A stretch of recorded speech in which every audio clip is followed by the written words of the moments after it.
Prodi PAUD kelas 4A.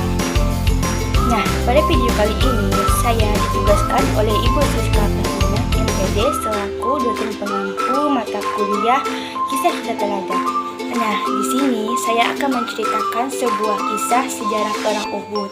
Penasaran kan bagaimana ceritanya? Terus nonton ya. Selamat menyaksikan. Berawal dari sebuah rasa kecewa dan dendam dari kaum kafir Quraisy kepada kaum muslimin karena kekalahan mereka dalam perang Badar yang dianggap sebagai sebuah penyergapan dalam kehidupan kota perdagangan mereka. Abu Sufyan yang merupakan penduduk asli di Mekah yang tidak mengakui kenabian Nabi Muhammad SAW, beliau segera mendesak para penduduk Mekah untuk melancarkan serangannya untuk balas dendam. Dan Abu Sufyan memimpin langsung pasukan perang orang Quraisy di kota Mekah untuk menyerang kaum muslimin. Dan tentunya dengan membawa pasukan yang terlatih, termasuk di dalamnya pasukan berbaju zirah dan pasukan kavaleri. Keberangkatan rombongan pasukan kaum kafir Quraisy ini berjalan dari Mekah hingga tiba di dua mata air lembah Safkah. Namun, pasukan dari Nabi Muhammad tidak mengetahui bahwa ada pasukan dari Mekah yang dipimpin oleh Abu Sufyan telah berkemah di sekitar mereka. Setelah beberapa hari, akhirnya kaum muslimin mengetahui bahwa mereka sedang dalam ancaman.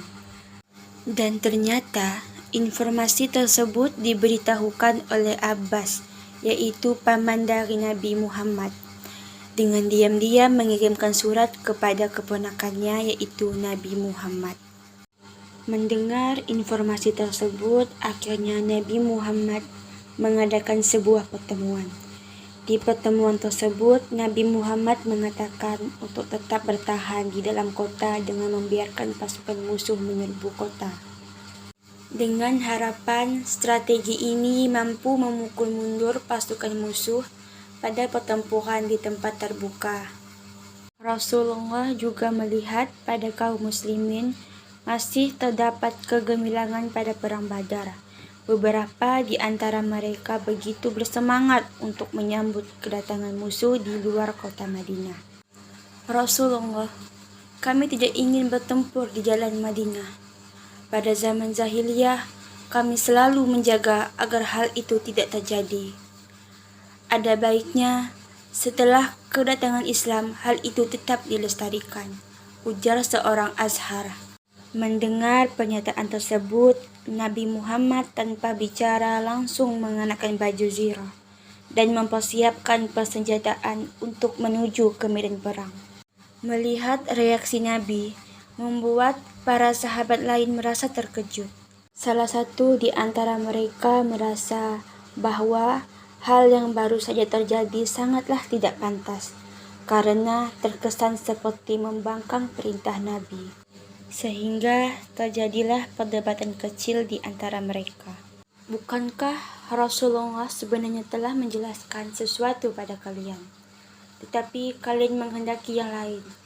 Wahai Hamzah, temuilah Nabi dan katakan kepada beliau, segala keputusan kami serahkan kepada beliau, ujar salah satu sahabat kepada Hamzah bin Abdul Muthalib. Lalu Hamzah segera menemui Nabi dan menyampaikan pesan tersebut.